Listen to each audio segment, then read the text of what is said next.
Good morning. Welcome back to Mystery Read Math, and we're going to drive right back into taking some of that mystery in math and making it past tense as we prepare for unit test number 1. All right, so where we left off, actually I had a little bit of technical difficulty. I've got a video that didn't save, and I'm hoping that this one does. But since I already kind of did some of the work here, I want to just kind of talk you through where we ended up on this one. Now, the first video stopped as I set up, let me put this where you can see it, stopped where I set up that problem. And I went ahead and, so when you set up the formula the correct way, you're able to solve for x, okay? And then once you get an x value, in this case of 19, well then you plug that x value into these formulas, these expressions that we have, all right? When it says, for instance, 4x plus 8, all right, well 4 times 19 is, let me see, 30, it'd be 76. Okay, plus 8 is 84. All right, so this angle down here is 84 because of the expression, because we found x. So 84, and because these are vertical angles, then that one's going to be 84. All right, and then you can either look at the fact that this is supplementary and determine that both of these add up to 180. You subtract 84 from 180 all day and you'll get 96. Or you can plug in the 19 into this expression and it'll tell you the same thing. 6x, 6 times 19 minus 18 is in fact 96. Okay, so that's how that one's solved. Now let's move over to this other one. I'll show you one I haven't written all over so that I didn't bring enough copies of this to keep writing. So I'll show you this one.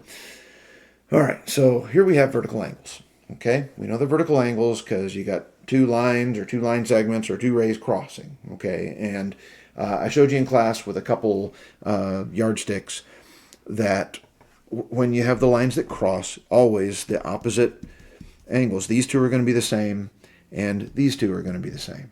All right, it's called vertical angles. You're going to hear that all year long. All right, get used to it. So anyways, if they're equal, you set them equal.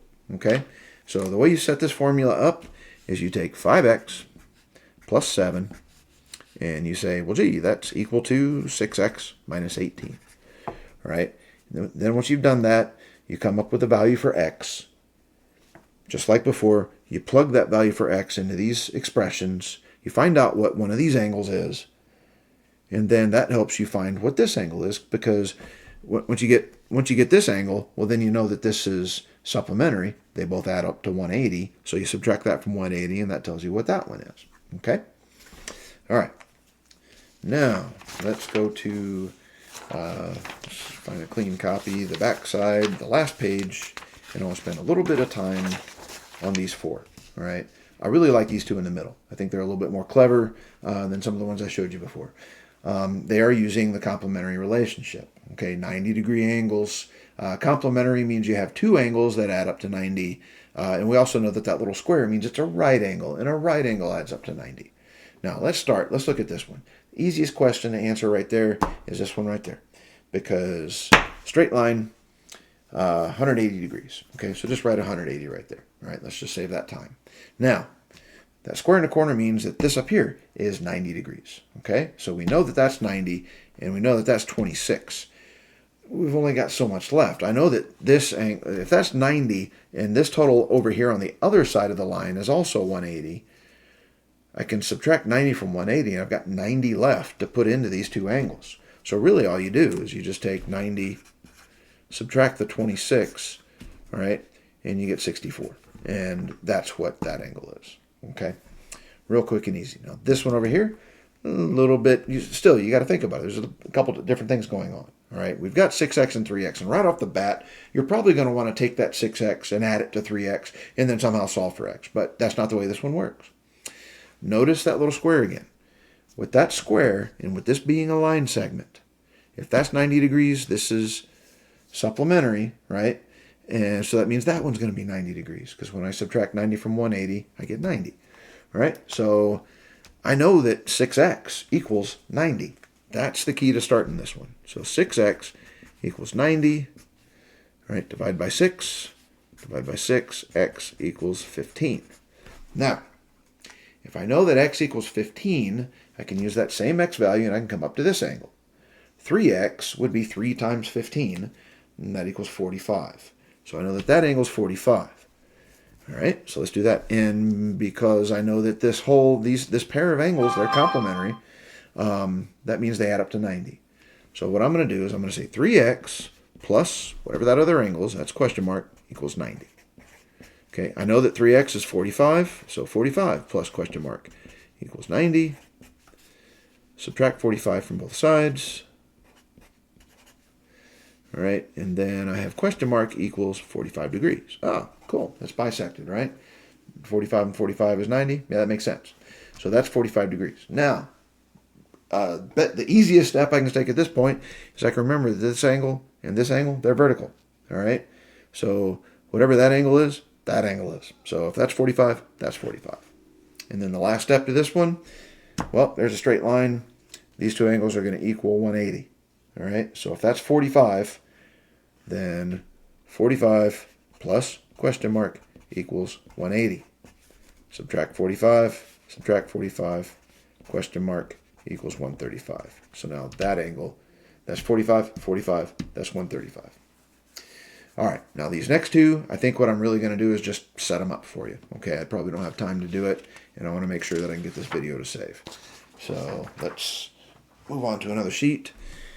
Okay, I've got kind of the same thing. Remember, these markings right here, the curve with a hash mark put in it is a congruency mark. It's telling you that this angle is the same as that one.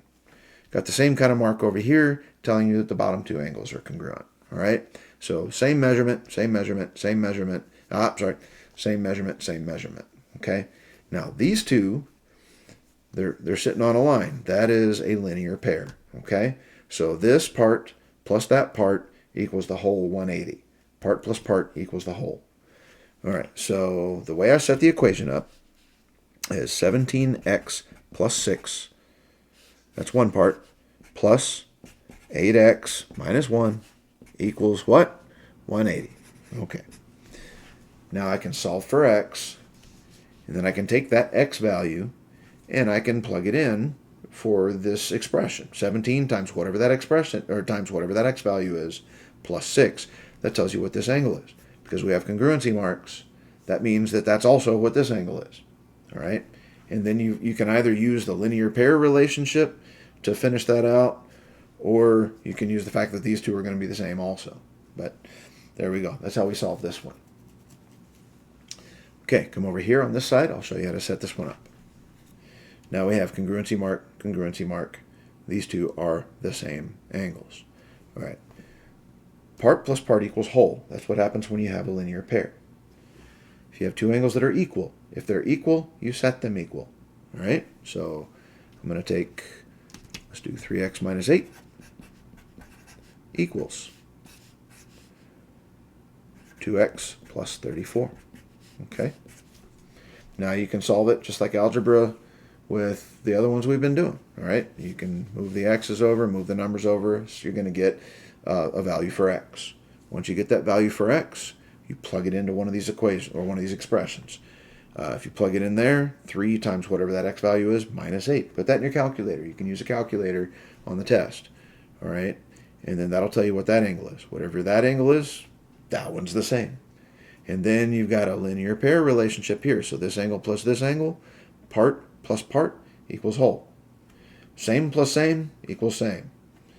Or same equals same, set them equal, right? Or if they're equal, set them equal. Part plus part equals the whole, all right? So there you go. Nice little clever expressions for you to remember. And hopefully this, I like making this worksheet. I think it's effective. It shows you all the skills we're doing. We'll do this. Have a good, productive day. I think, like I said at the beginning, I'm going to be sitting with some students doing some one-on-one in some cases and reinforcing some skills. But if you got questions, come over to me, show me what you got, and I'll try my best to help you through. All right, we will see you. I'll see you tomorrow. I guess you're already seeing me today. So have a good day.